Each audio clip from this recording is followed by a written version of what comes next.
Yo, what's going on, guys? Mush back at it with another video. I want to highlight an absolutely awesome Steam Winter Sale game deal under the price of $2. This is an all-time classic. I'm sure a lot of you guys own it, but man, there's gotta be a newer audience that is checking out these videos. Maybe if you're younger, or, you know, this game came out 13 years ago, but I really do believe it's a timeless classic, so I want to highlight that. On top of that, we do have some other super cheap game deals under $2 that I'll highlight as well. This isn't our under $2 video. I'll do that as well. There's a lot of deals to go over, but this one, sometimes I just see a deal and I'm like, oh my god, that is so good. Just like with Dragon Age Origins, that this one really stood out to me as well, and that is Castle Crashers. It is 90% off for $1.49, and I often say when I talk about Castle Crashers, and now it's very timely to say it, is that it's a game that doesn't necessarily align with the holidays in the sense that it's Christmas thematics or anything like that.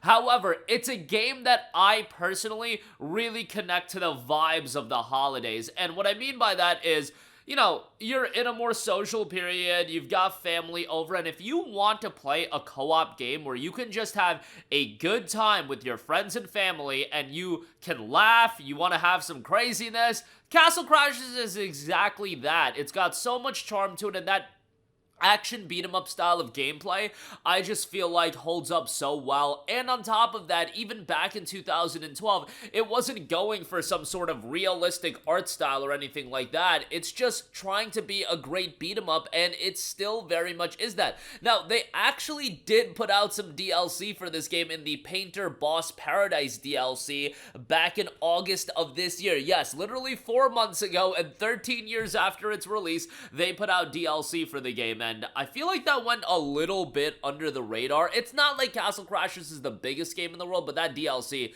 only has 889 Steam reviews, whereas the actual game has 43,000 reviews. Obviously, the actual game has been out for north of a decade, but if you pick up this game, I would recommend try to get a couple of buddies to pick it up as well, friends, family, whatever the case may be, because I know people enjoy Castle Crashers solo. I don't want to say that the game is only playable cooperatively, and I play games like Borderlands solo. However, when it comes to Castle Crashers, I really did feel like I had a much better time with this game when I played it with a group of friends, and I think a lot of you guys will have a similar experience. If you want to play it solo, look, if you, for whatever reason, don't have any friends that play video games or whatever, buy the game solo. Oh, and by the way, if you do want a game to play with friends and family that might not be the most into video games and you want to recommend them something, I feel like Castle Crashers fits that criteria pretty well as well. The color style is just something, and the art style is just something I feel like a lot of people are going to be like, hey, this is a charming game.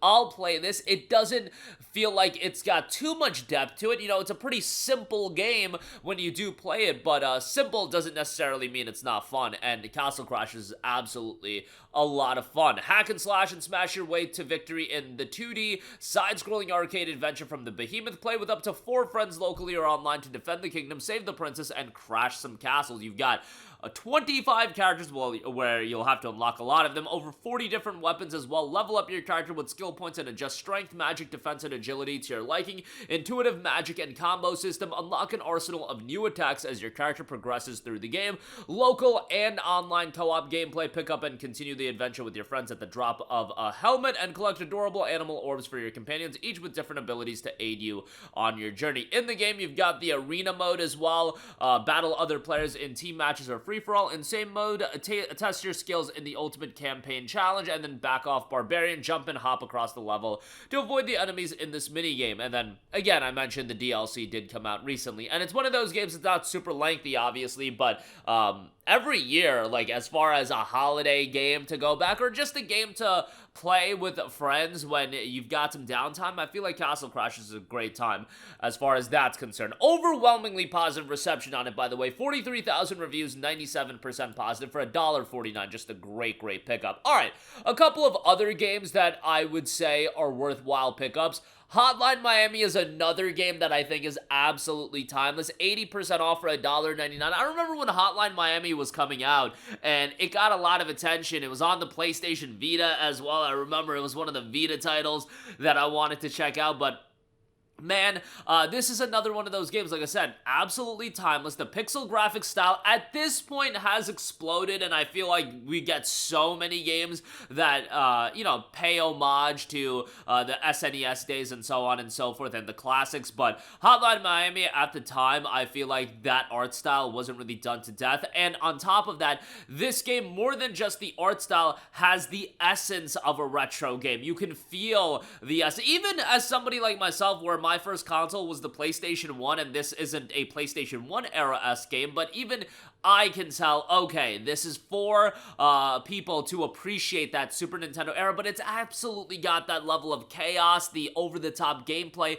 and really embodying that fun factor that I feel like some games have lost. And not necessarily to say it's a bad thing to not entirely focus on the chaotic, over-the-top gameplay, but sometimes you do want that, and Hotline Miami gets that to a T, and it's just such a blast to play through. It is gruesome, but it's like pixel graphics. Like, what are you gonna say? Pixel blood is like too gruesome for you? Like, no, buddy. You can enjoy the game.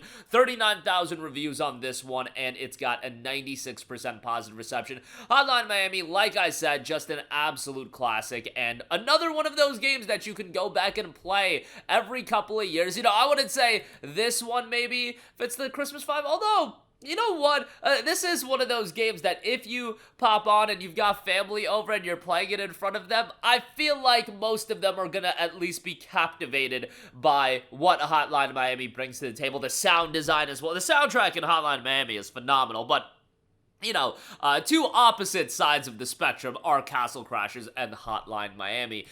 And finally, while I wouldn't say that this is a game that'll grab the non-gamer's attention, Far Lone Sales I do think is a really compelling game from a standpoint of being a post-apocalyptic game, but also being incredibly engrossing, and then also not focusing on, heavy combat or anything like that. It is really about taking in the atmosphere and the setting and more of the adventure aspects of it. Not to say that other post-apocalyptic games aren't engrossing, they absolutely are, but Far Lone Sales has a different vibe to it, which I did really appreciate. It's very much a shorter game. This is a game you can complete in 4 or so hours, so I would not be recommending you to spend $14.99 its regular price point on it, but at $1.99, I think this is a fantastic deal that if you want something shorter, I know the backlogs get a little bit crazy, and let's be honest, these games that are under $2, for a lot of people, they end up being backlog filler. Like, that's what they ultimately end up being. You'll never get to these games, and they just end up being backlog filler that you add to your cart, and you're like, oh, it's only $1.49. Might as well buy this and add this to the backlog, which, I've been vehemently saying in previous videos, people should step away from doing that because it's just a bad practice, and you're ultimately spending money for what? You're getting nothing, and the multi-million billion dollar business in Valve and Steam is continuing to grow and grow off selling you games that that you're not going to play, but shorter in length, but one that you could beat in a sitting and have a pretty cool experience with it, I feel. So for $1.49 on that, I think that's a pretty solid deal as well. But that is gonna do it for me. Again, I think these are some great deals from the Steam Winter Sale that are super cheap, but Castle Crashers is the one that really stood out to me for under $1.50 for that game. That's just a ridiculous deal, and you can convince your buddies to pick it up as well. It's not like you're asking them to pick up a $30, $40 game. Castle Crashers is just great at $1.49. Hotline Miami at $1.99, and then Far Lone Sales at $1.49 as well. Some great pickups there. That's gonna do it for me. Let me know all of your thoughts in the comment section down below, and as always, guys, thanks for watching. Appreciate everybody checking out my winter sale coverage, and that'll do it for me. I will catch you guys in the next one. Peace out. What's going on, guys? Mush here again. Hope you enjoyed the video. As you guys might know, YouTube's notification system is sometimes a little bit wonky, even if you're subscribed to the channel. Maybe you're not abundantly aware that I uploaded a video. To remedy that situation, make sure you hit the bell notification button. This way, whenever I upload a new video, and I try to upload as consistently as possible, you will be notified directly of the upload, and you can watch it as soon as it goes live. I would really appreciate if you guys hit that button so you can stay up to date with all of the content I'm posting. But as always, guys, thanks for watching, and I'll catch you guys in the next one. Peace out.